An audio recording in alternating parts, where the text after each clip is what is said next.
Welcome to Deeply Well, a soft place to land on your journey. A podcast for those that are curious, creative, and ready to expand in higher consciousness and self-care. This is where we heal.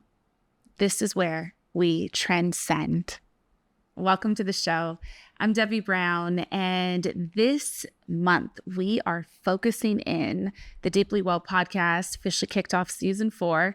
We are really letting ourselves savor and expand conversations about integrity. So if you happen to be listening to this podcast on your phone or any of your devices, welcome. Thank you for being here. And if you're watching us on YouTube, yes, we have a YouTube channel. You can subscribe. Then you may notice things look a little bit different this season. So just to set the stage for everyone listening, I am actually doing all of this season now in my workshop, the space that I work out of, that I study out of, that I see clients out of and create things in. And I decided this season to do that. One, because it just felt even more deeply authentic and like that's my jam.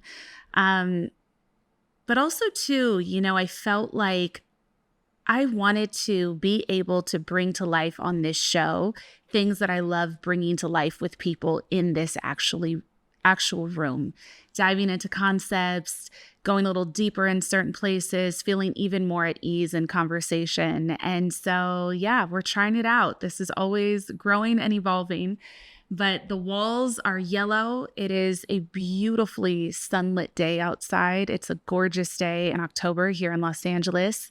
I'm looking out of the window at like some big trees and some water.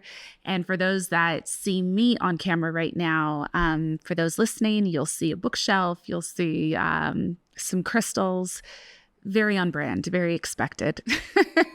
Okay, so season 4 of the Deeply Well podcast has officially kicked off, and I am so excited to share that there is a new way to rep the show.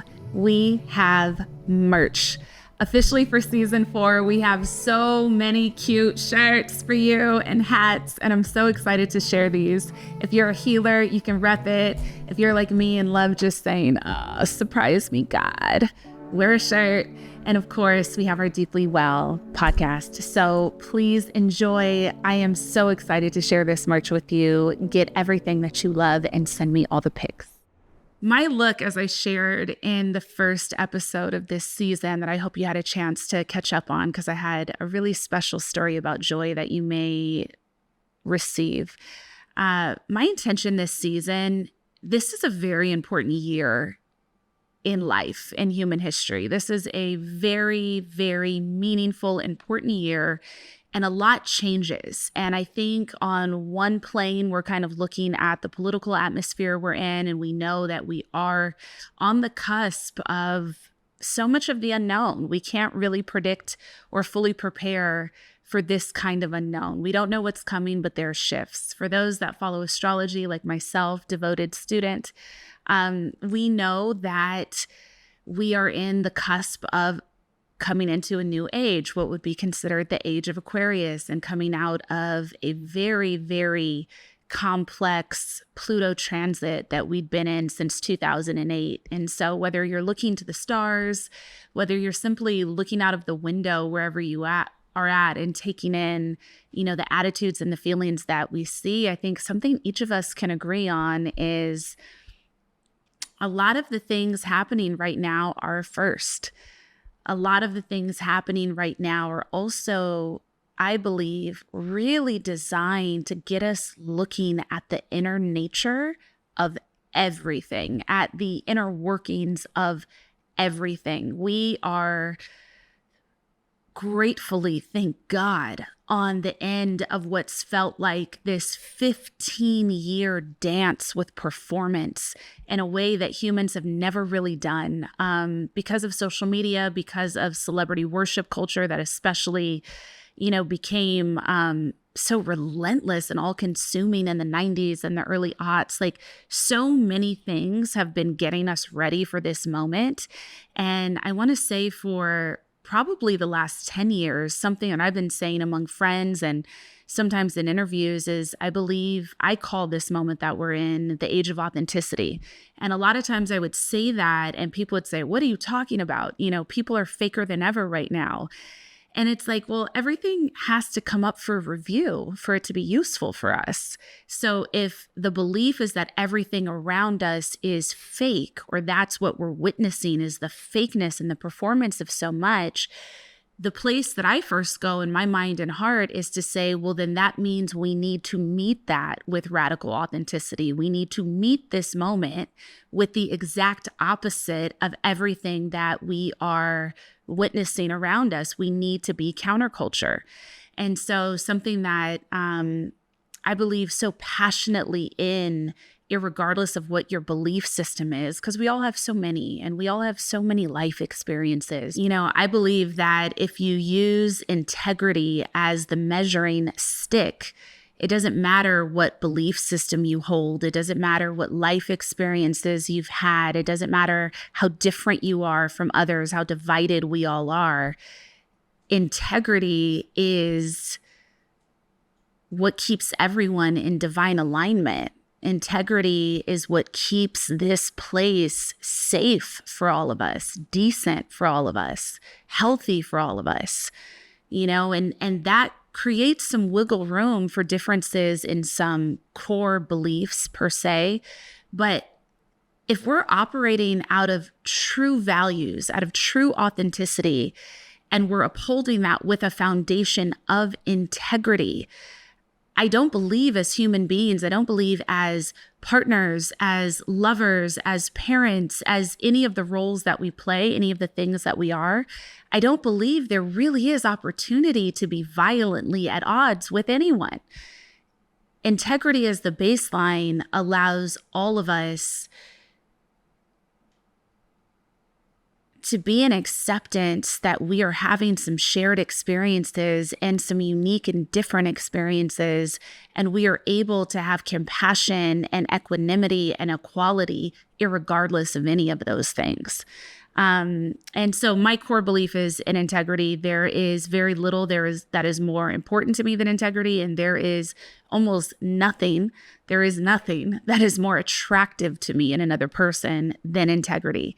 And so as we kind of savor in this, as we're gearing up for a world that I believe is really going to require that at the studs, I keep digressing a little bit, and like my goal this season is to stop talking at 30 minutes, and I just don't know if it's possible. So things I'm going through in real time recording this show.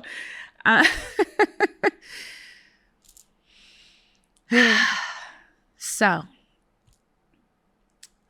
how I'm holding this, the way that I'm looking at this, and I'm kind of setting us up, and my desire in the way that I am sinking my teeth into this topic is to kind of open up all your portals, open up all the ways that you experience a word or a thing or a thought or a feeling, and bring it up for review so that we can see how we apply it in all the facets that we show up in, okay? So when I think about some of the themes of integrity that are happening in the greater world, none of this is new or happening for the first time, but I think we're finally allowing ourselves to get into the texture of what that word actually means and require some receipts about it. I think that's the thing that way too often people didn't do. And I don't know if it's because most people tend to surrender to a more dominant energy, don't necessarily want to have to take it on. So many of us alive, like in the billions, struggle with authority issues and struggle with issues of people pleasing or fawning or wanting to fix or wanting to save. And because of that, a lot of people don't tell the full truth. A lot of people want to make things sound nicer than they are, or quote unquote, give the benefit of the doubt. But when it's issues of integrity, it is dangerous to do that. Give the benefit of the doubt for small mistakes. Give the benefit of the doubt for certain levels of fear and withholding that some people carry. We do not need to give the benefit of the doubt for people that cause harm. right? And so like one of these situations that we're looking at very publicly right now is this situation with Sean Combs, P. Diddy, Puffy, Puff Daddy, many names, right? We're seeing something play out on the world stage. And the thing that's been interesting to me about this, and even as I'm like expressing this, I don't quite know how I want to unpack this for everyone, but it's been really interesting having people talk about this right now. It's in the news. For those that have been in the industry or connected to the industry, there are a lot of ways that, you know, you may have experienced Diddy personally, people that know him, been around it. And so I find myself having conversations about Diddy right now with a multitude of perspectives and people. People that I used to work in the industry with or are very deep or have been very deep in the industry, talking to the everyday kind of person about it that doesn't really know the inner workings, hasn't heard some of those deeper rumors. And then other people that are like lifelong fans of his, and some are like in utter complete shock that these kinds of things could happen. And, you know, the question I hold is this: as someone that, to the extent that I did, worked in the industry and was around certain things, certain parts of the culture, like big parties after award shows, or like, you know, just studio culture, things like that. And also as someone that is very highly sensitive and has always operated in the world as such, it's been interesting to watch the worship of someone, watch the confusion that brings in people when they hear about something that is under the surface. And my question for that always is, like, why didn't we take anything else into account, right? It's very realistic that so many people may not have known about some of the darker things we're hearing about him. People can represent a lot of different things for a lot of people. And what seems like, and I have no diagnoses for this man, but there is what appears to be extreme, grandiose, narcissistic behavior, as well as probably many other things at play. But everybody can be a little bit different with everyone. And so even figures like that have good days, right? Or even figures like that have a couple people they know they have to be a certain way with. So some people like this are these manipulative chameleons that are able to show up in a lot of different archetypes for people. But then there's some historical proofs that just ring true irregardless. And so whenever I've looked at P. Diddy, I've always been repelled by the ego. Like when I see people that grandiose, like I deeply reject that. It seems, for me, it feels predatory. It feels dominating. It feels like that person is manipulating you. And it also feels bizarre and strange because I don't want to exist in any systems that require that I behave like I'm less because I'm around someone else that receives more attention. So the nature of that in the industry, always off top, is just, it's ick. It's just not natural. It's not the way I see the world, where there is no above or below. That piece aside. So aside from that, one thing that I've always noticed with Diddy is that universally across the board, I've never heard an artist say anything good about him. I've heard other celebrities, I've heard other people that are at the parties or successful say those things about him. People that would maybe put themselves shoulder to shoulder have said fun things about him, right? But I've never heard necessarily good things, right? What's the difference between a fun thing and a good thing? A fun thing is, oh man, we always have a blast. You know, he holds it down. He lives big. Like, oh yeah, always inspired. He's taking it to the next level. Something good is like, wow, he's a really great person. Like, man, like I felt that in my soul, or that changed my life, or he had this kind of a conversation with me, or I felt heard, seen, understood, or, it's something that speaks to someone's decency, someone's character, the way someone behaves as a being. Like, those are like good things you say about other people. We have to look at that. We have to connect the dots. It's so easy to see, well, I never heard and I never saw, but like, the truth of someone's life is always with them. It just depends what you value and what you take the time to notice. This age of authenticity, this age of deeper integrity, these are some of the ways we're peeling back the layers in the big stories, but also in the small stories. Things I'm noticing as well are when people are talking about, I'm seeing a lot of people really wanting like deeper friendships and deeper relationships. And it is so beautiful to arrive at that place, I think, for so many of us whenever we get there, because you're realizing that your ability, your capacity to hold intimacy is really expanding and you're craving it. You understand intimacy to truly be a fuel. It's this divine give and receive between yourself and another. And, I think as a lot of people are having those conversations, you're going to notice those subtler tones of integrity, of decency, of reciprocity beginning to come up for review in all of the relationships you currently hold and on all the ones that you're looking to call in. So sink your teeth into that. What are our meanings and definitions of integrity, for integrity? Really think about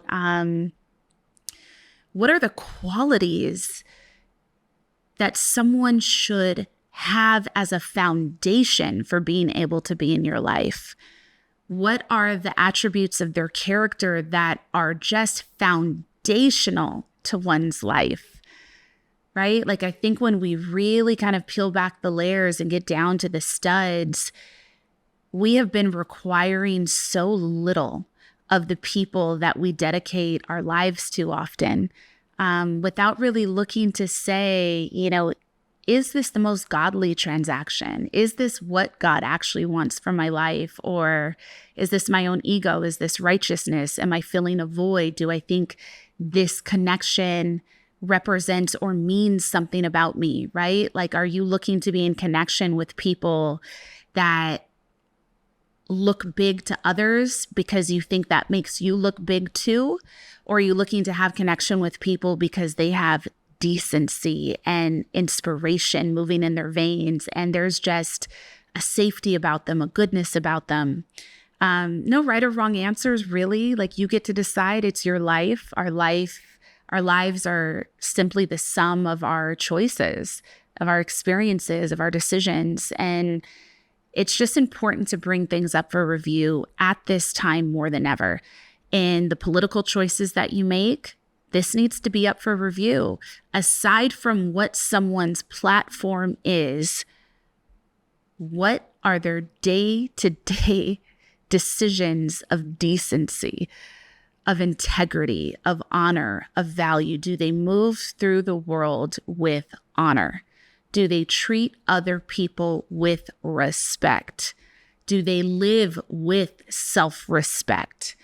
Or are they always looking for their own aggrandizing? Are they always looking to be taken care of by people, or to be, to receive sympathy from others?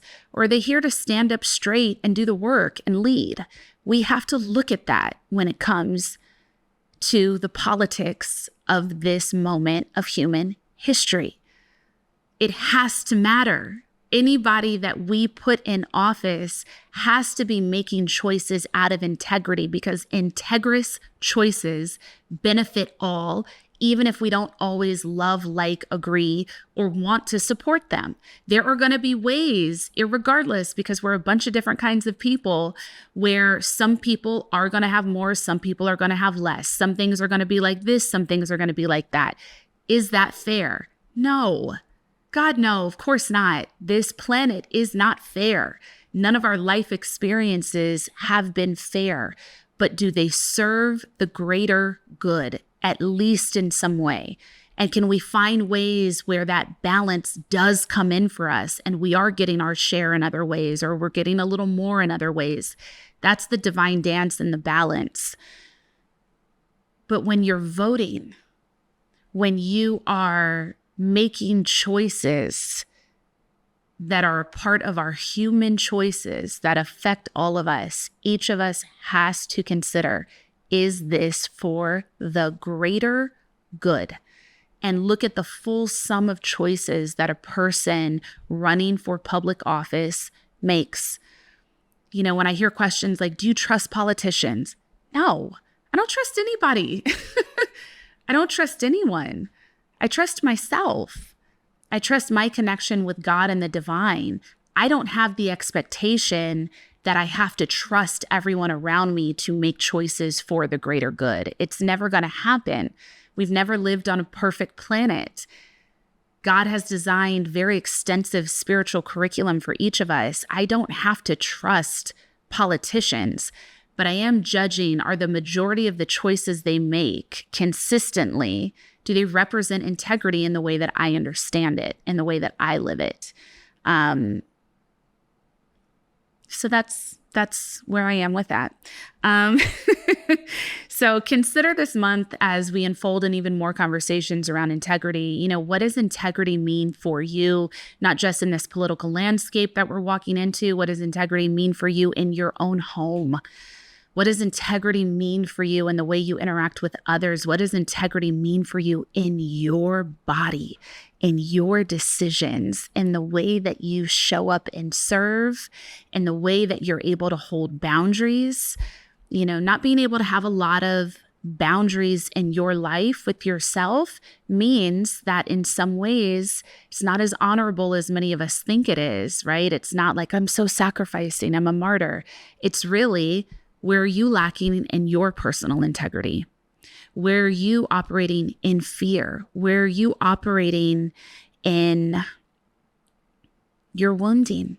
And where is there opportunity to turn that around? Where is that opportunity to make a different choice, to change your behavior, to change the way you look at and experience and receive yourself? And I think every day we are given these opportunities to evaluate who we are and what our interactions are and how we move in the world. And we're given opportunities to make new choices, to change things, to do things differently. And that is where our power lies. Can you make those adjustments in real time, or do they take decades for you? Again, no right or wrong. It just depends on what you want to get out of this lifetime. I'm somebody that made a lot of the same hard choices over and over until I didn't. And what I've learned now that I don't is that, God, life is so much more beautiful and easeful and healing and miraculous and pleasurable if you just do the hard thing when you're told to. Just do it. Just do it the first time. Do it when you hear the whisper. You don't have to wait for God to punch you in the face every time. Do it. Do it because you trust that your intuition told you to, even without further proof. And over time, you'll see the proof come in and it'll all make sense, but be willing to trust yourself. Be willing to trust your connection with the divine. And if you're not there yet, I pray and hope for you that there's a willingness, maybe even just in this moment, to stretch your heart open a little more wide and begin to slowly court and cultivate that relationship with yourself and with the divine. So as I get ready to, kind of bring this first conversation about integrity to a close, I want to bring forward a few definitions of integrity for you, because what I have definitely come to find in life, most especially in my own sagas, but in my work, is we can be using the same words and language, but hold such completely different definitions for these words, because the ways that we've been introduced to them or that they have been demonstrated for us since childhood have all been very different. The word love means very different things to each of us, depending on how much or how little each of us has had of it, depending on how our caretakers or the people that we loved or wanted to love shared it with us. And so because of that, it's really important that we check in and connect. Are we operating from the same baseline understanding of what this feeling or this characteristic or this noun, this verb, this definition means to each of us? So I'm going to start here. And as long as you're not driving, if you're somewhere safe, you might want to just sit down and close your eyes listening to this, or let yourself bring your eyes to looking outside of a window or just kind of being in a soft gaze so you can connect to the words that I'm saying and notice where they land. Notice in your body, notice if there is instantaneously some kind of an example that shoots forward. But just listen to some of these things that I'm going to share. So the Merriam-Webster definition of the word integrity is adherence to a code, firm adherence to a code of values, especially moral or artistic values, and incorruptibility. Incorruptibility. An unimpaired condition, a sound, perfect, or unbroken condition. Completeness. The quality or state of being complete or undivided. Some synonyms of the word integrity include character, decency, goodness, honesty, morality, probity, and rightness. And an antonym, the opposite of the word integrity, is dishonesty. Sit in that for a second, and I want you to think about where this conversation has already been. If there is dishonesty connected to a person, they do not have integrity. If someone represents completeness, a state of being complete or undivided, that's integrity. If they adhere to a code of values that are moral and artistic and incorruptible, they have integrity. From a psychological standpoint, integrity is considered one of the most important human values. It can promote personal and collective well-being, and it is linked to increased self-esteem and life satisfaction, mental health, and emotional stability. Think about how much energy we spend when we are not living in alignment with our values.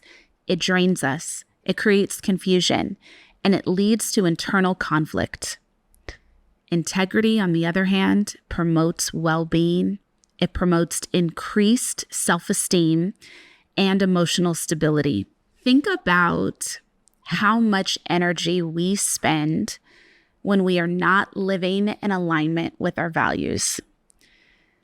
It drains us, creates confusion, and it leads to internal conflict, that constant pull and tug between what we know to be true and what we are choosing to behave as or choosing to pretend to believe.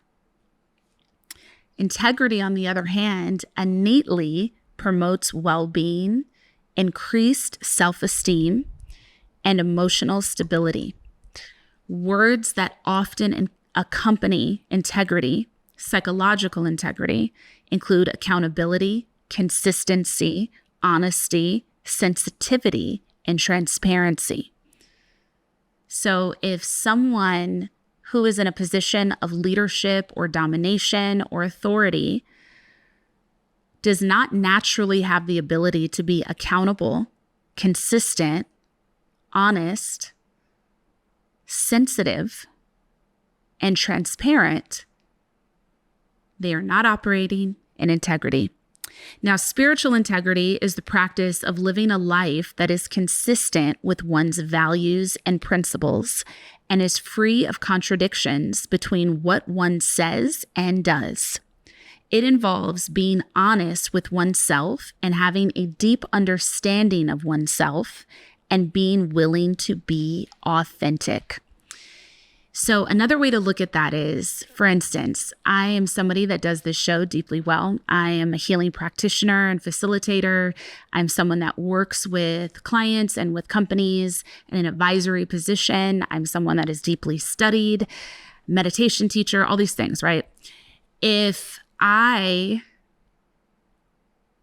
did not study the things that I talked about, if I did not live the things that I talked about, if I taught meditation, but I did not meditate, I would not be in integrity with what I'm saying I am, who I'm saying I am, which means there is a layer of manipulation and dishonesty that I would be coming to you with for whatever kind of personal gain.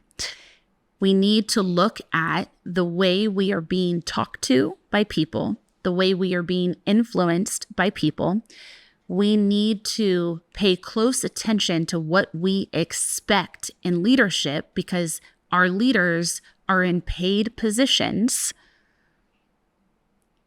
We need to constantly be bringing up for review, especially while we're in transition or expanding into a higher version of self. What do I stand for? How much integrity do I live with? And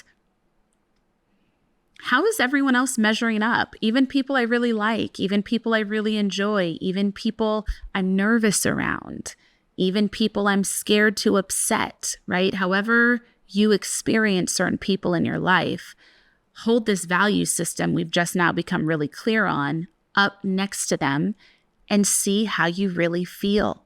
What is in alignment? There is a real opportunity in this moment in time, and I want you to think about this as we explore integrity. There is a real opportunity to up-level your life for the better, to heal yourself of wounds, and to get into true alignment. Be who you say you are. Be who you say you want to be. Let the healing take root in your life, and let your behavior be the truth of what that healing is. So some soul work for today. And I just want to remind everyone, if you didn't catch it last episode, that now, along with every episode, we are going to have a PDF you can print out so you can do the work. You can do the work along with this show. So that PDF is available in our newsletter. You can sign up on devibrown.com, hit me on my link in bio on Instagram. And you can also go on the website, devibrown.com, on the podcast page and download the PDF of the soul work. So for the soul work that is accompanying this episode, I would like to ask everyone to spend some time thinking about and maybe journaling. When is a moment for you personally that you felt like you were in deep integrity, doing what's right because it's right, no matter if another person was looking? And I want you to really explore how it felt as you did that, whatever that is, big or small. And again, it doesn't have to be this like big breakthrough story of like, I had integrity and then a miracle happened, right? Maybe sometimes, but more so, I want you to notice the inner feeling and how long you felt connected to that feeling. Did you feel pride about it? Did it open up something in you? Did you feel strong? Just notice that for yourself. And then the second question for that in soul work would be, notice the time that you didn't have integrity, whatever that is. And just know you're human and alive. It's happened for all of us. None of us have operated out of full integrity 24/7. None of us. It's not possible. We're all learning. We're all growing. But it's important to be willing to bear witness to what is sometimes our painful and bad behavior. So think about, when have you not been in integrity and you knew it because you always know it? And how did that feel? And how long did that stay with you? And how do you relate to that experience now? Let yourself think about it for the week, for the month, for however long. And I will see you next week. If you enjoyed this episode, please consider giving a 5-star rating and leaving a comment. I'm really grateful for your time. I've connected to so many deep comments that people have left with their own stories or with the ways that they are connecting to this information. I'm not for everybody. None of us are. I'm for who are called to the similar themes of life and love and God and experience. And so if you're connecting to this, I would love to read what you are connecting to. So we'll be back next time. Namaste.